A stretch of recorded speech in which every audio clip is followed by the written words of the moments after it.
Irène Ndungu de RD Congo. Visite au ciel. La mort du saint en Christ. Je vous salue tous au nom du Seigneur. Dans l'épisode précédent de ce témoignage, je suis mort en tant que pécheur et je suis allé à la demeure des morts le 17 janvier 2005.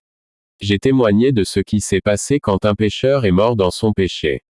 Et dans la deuxième partie de ce témoignage, le Seigneur a voulu me montrer ce qui se passe quand un homme meurt en Christ. En 2007, je suis venu au Seigneur et j'ai été baptisé dans l'eau la même année. Et en 2013, je servais déjà Dieu lorsque cet incident s'est produit. J'ai été frappé par une énorme pierre sur mon front. En conséquence, je suis entré dans le coma. J'ai toujours une cicatrice autour de mon sourcil. Lorsque cet incident s'est produit, j'ai été emmené à l'hôpital pour un traitement. Après le traitement, j'ai repris conscience mais je n'allais pas bien, j'étais donc toujours sous les soins de médecins. Alors tout s'est bien passé et j'ai récupéré complètement ma mémoire et ma conscience. Peu de temps après mon rétablissement, j'étais encore à l'hôpital lorsque j'ai reçu une visite angélique. Lorsque vous voyez un ange, vous ne pourrez pas distinguer s'il s'agit d'un homme ou d'une femme car ils sont extrêmement beaux. Ils brillent toujours et leurs vêtements brillent également et ils ont des ailes.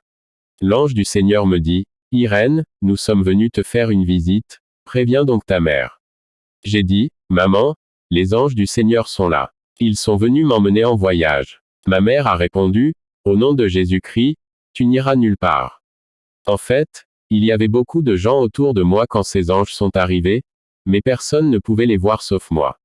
J'ai dit à ces gens, « Vous devez vous éloigner. Vous entravez l'œuvre du Seigneur. » Ils ont répondu, « Nous n'allons nulle part. Nous serons par ici. » Puis je suis devenu mal à l'aise. J'ai dit, « D'accord. » Ensuite, j'ai caché mon visage à ces gens, puis je me suis évanoui. J'étais parti. Quelques minutes plus tard, les médecins ont dit à ma famille, « Votre fille doit être transférée à l'hôpital Saint-Joseph car il n'y a pas de machine de réanimation ici. » Là-bas, à l'hôpital Saint-Joseph, il y a des opérateurs de réanimation et de réanimation. Le médecin a dit à ma famille, « Votre fille est déjà partie et rien ne garantit qu'elle réagira à la réanimation. Mais vous pouvez toujours y aller et essayer. » Pendant que le médecin parlait à ma mère et à ma famille, j'étais déjà hors de mon corps et je les observais. Mais rapidement j'ai réalisé que j'avais un nouveau corps. Ce corps était composé de lumière. Je veux dire lumière intense, ce corps de gloire était transparent. Ce nouveau corps de lumière n'avait ni chair ni os. Puis j'ai remarqué que j'étais vêtu d'un vêtement du blanc le plus pur qui était lumineux et resplendissant. J'étais émerveillé par mon nouveau corps et mon vêtement de lumière, alors je m'admirais et j'étais dans l'émerveillement et l'étonnement. Alors que j'étais en admiration devant mon nouveau corps de lumière, j'ai vu ma mère pleurer autour de mon cadavre. Je me suis rapproché de ma mère. Je l'ai observée gémir, mais je n'ai ressenti aucune tristesse et aucune émotion terrestre négative. J'ai aussi réalisé que je ne touchais plus le sol. Je me déplaçais dans l'espace, mes pieds étaient au-dessus du sol, j'étais dépourvu d'émotions terrestres négatives comme la tristesse ou le regret. Je n'ai ressenti aucune émotion pendant que ma mère pleurait pour moi. Elle ne me dérangeait pas. En attendant, j'ai levé le bras. Je contemplais mon bras transparent et lumineux, qui brillait de lumière. J'ai été bluffé par ce phénomène. Puis j'ai vu un autre membre de ma famille pleurer pour moi, mais étrangement, tous ces pleurs et ces deuils ne m'ont pas affecté mentalement ou émotionnellement. En fait, ces pleurs et ces gémissements ne signifiaient rien pour moi, à cause de la nature du glorieux corps de lumière que je revêtais. Chers croyants, lorsque vous mourrez, vous ne serez ni dérangés ni affectés par les cris et le deuil des personnes autour de votre cadavre. Même si vos propres enfants pleurent pour vous, cela ne vous affectera pas émotionnellement et mentalement. Il y aura une déconnexion entre vous et eux. En fait, vous n'aurez pas le sentiment terrestre habituel de regret, de tristesse et de pitié parce que vous êtes revêtu du corps céleste de gloire qui est privé d'émotions négatives terrestres. L'implication de revêtir un corps céleste était que j'étais submergé de félicité et de joie indicible. J'étais tellement ravi que cela ne me dérangeait pas que les gens pleurent pour moi, y compris mes propres enfants. Cela ne me dérangeait pas ma mère qui se lamentait pour moi, ce lien émotionnel entre la fille et la mère était perdu. Tout ce qui a été dit par ma famille ne m'a pas affecté. Je n'ai pas ressenti leur tristesse et leur misère. Je ne pouvais pas réaliser que la personne qui pleurait et ressentait la douleur était ma mère qui m'a porté pendant 9 mois dans son ventre. Vous ne pouvez pas comprendre la joie et l'extase qui abondaient. quand j'étais revêtu d'un corps céleste, je débordais d'une joie que je ne pouvais pas comprendre, qui abondait et débordait en moi. J'oublie même que j'ai laissé un enfant qui avait besoin de moi. Auparavant, quand je mourais en pécheur, je revêtais un corps d'humiliation qui était pire que notre corps terrestre. J'appelais ma mère et mon père, je me plaignais de mon enfant que j'avais laissé derrière moi. Je me demandais qui allait s'occuper de mon enfant. Mais dans ce cas, j'étais si pleine de joie que j'oublie même mon propre enfant. Je n'ai pas pris la peine de laisser un enfant et je ne me suis pas demandé qui allait s'occuper de lui. Alors les anges du Seigneur me dirent, Irène, nous devons y aller. Cher croyant, aujourd'hui si tu meurs en Christ, tu oublieras définitivement toutes les souffrances de la terre la seconde avant même d'avoir atteint la région du monde céleste. Au moment où vous quitterez votre corps terrestre, vous serez enveloppé un corps rempli d'une joie, d'une extase et d'une félicité indescriptible, comme il est écrit dans 2 Corinthiens 4h17 car notre légère affliction, qui est pour le moment, agit pour nous de plus en plus excessivement un poids éternel de gloire. Alors un des anges du Seigneur me dit, Irène, allons-y. Immédiatement un ange se tenait à ma droite et l'autre ange se tenait à ma gauche.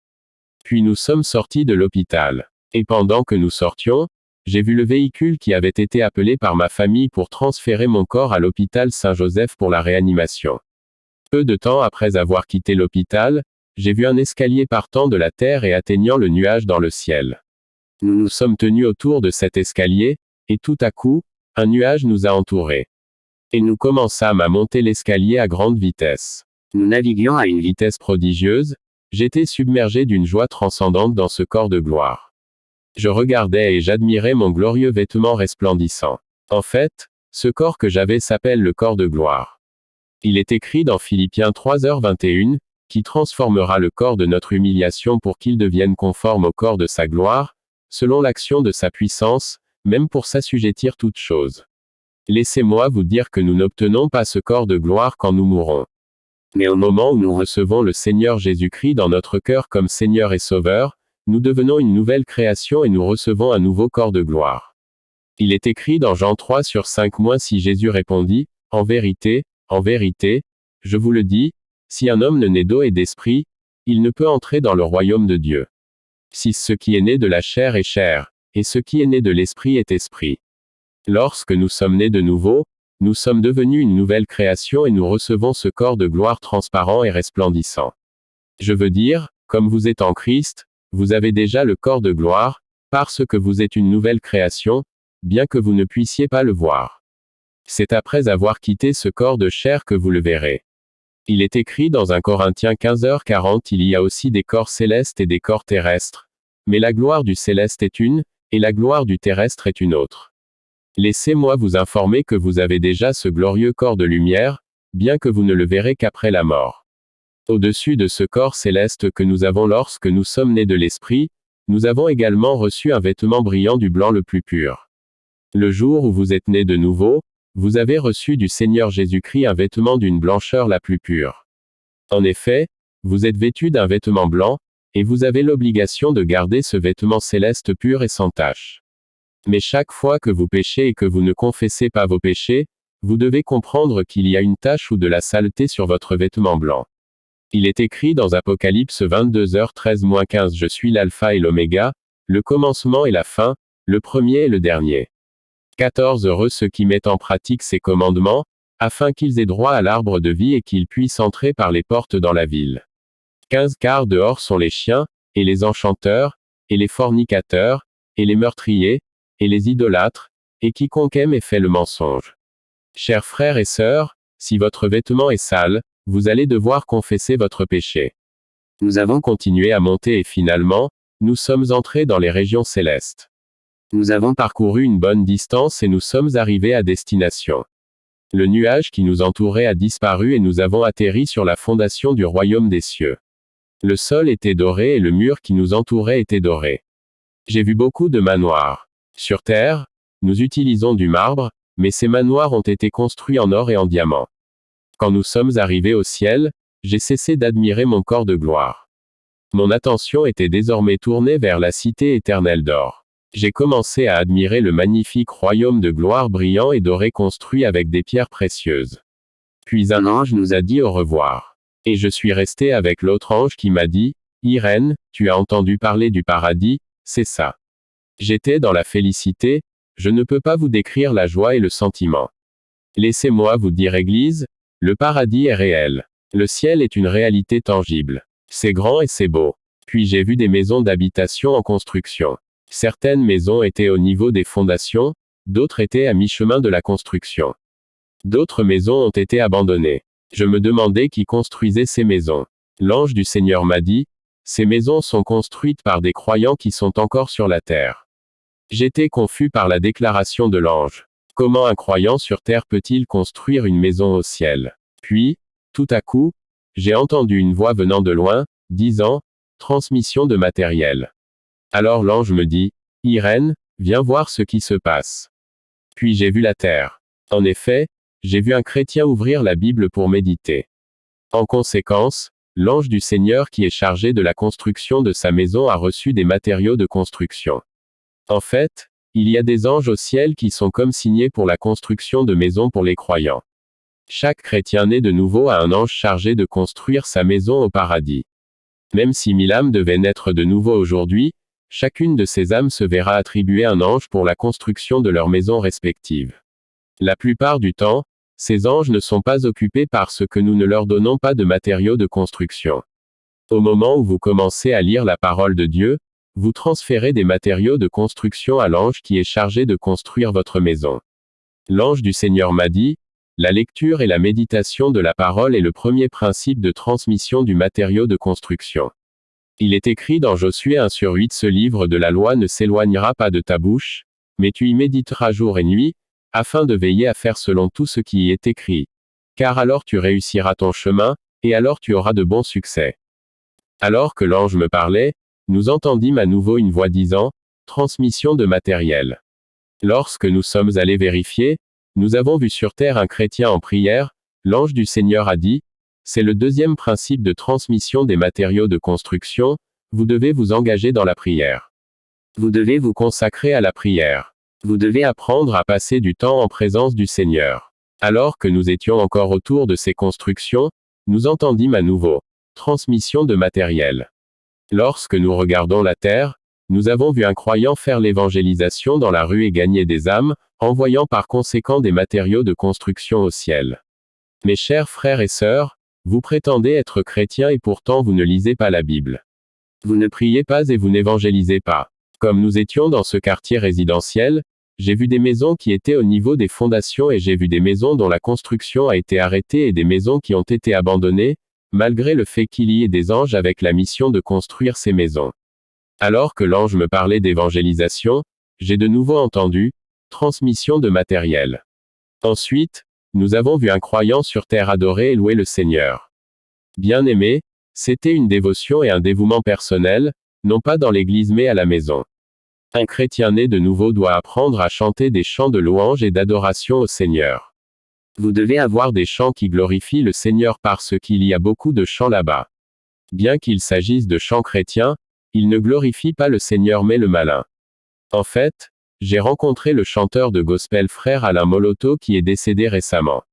Il est au paradis, et il m'a mis en garde contre de nombreux chants gospel qui ne sont pas dans la gloire de Dieu. J'ai vu le frère Alain Moloto au ciel briller intensément. L'ange du Seigneur demanda, comment l'as-tu reconnu? Car auparavant l'ange du Seigneur m'a montré un pasteur que je n'ai pas reconnu, mais j'ai reconnu facilement le frère Alain Moloto. Le frère Alain Moloto avait comme 35 ans au paradis. Les gens sont habillés avec une vigueur juvénile dans leur immortalité au ciel. Et il n'y a pas de vieil homme au paradis. L'ange du Seigneur m'a dit, tu dois faire attention aux chants évangéliques. Tous ces musiciens ne sont pas de Dieu. Beaucoup d'entre eux chantent à la gloire de Satan bien qu'ils citent le nom de Jésus-Christ. Les chrétiens doivent discerner les chants inspirés car tous ces chants ne viennent pas de Dieu. L'ange du Seigneur m'a dit, beaucoup de danses que les chrétiens dansent dans l'église ne viennent pas de Dieu. Le monde entre dans l'église. Pendant que je parlais à l'ange du Seigneur, j'ai entendu à nouveau. Transmission de matériel. J'ai vu un chrétien payer la dîme dans l'église. Et quand son pasteur priait pour lui, j'ai vu l'ange du Seigneur responsable de la construction de sa maison recevoir des matériaux de construction. Beaucoup de croyants sont infidèles en ce qui concerne le don de la dîme, ils volent la dîme de Dieu. Le Seigneur m'a dit, Dites aux croyants qui ne paient pas la dîme qu'ils me volent et qu'ils sont des voleurs. Le Seigneur m'a montré le démon de la pauvreté. Il a beaucoup de chaînes et avec ces chaînes, il tient beaucoup de gens. Ce démon de la pauvreté résiste à la prière. La plupart du temps, nous perdons notre temps à chasser les démons de la pauvreté dans la prière au lieu de donner. Donner et apporter des dîmes doivent être combinés afin de briser la pauvreté bancaire. L'ange du Seigneur m'a fait comprendre que l'offrande doit être préparée à la maison. Il y a des gens qui préparent toujours leur offrande dans l'église pendant le temps des offrandes. On observe alors sur terre des chrétiens pratiquant la charité. En conséquence, des matériaux de construction ont été envoyés à leur ange de construction au ciel. La question est de savoir quel matériel envoyez-vous au ciel puisque vous ne priez et ne lisez la Bible qu'à l'église le dimanche. L'ange du Seigneur m'a dit, beaucoup de croyants seront sans abri dans le royaume céleste.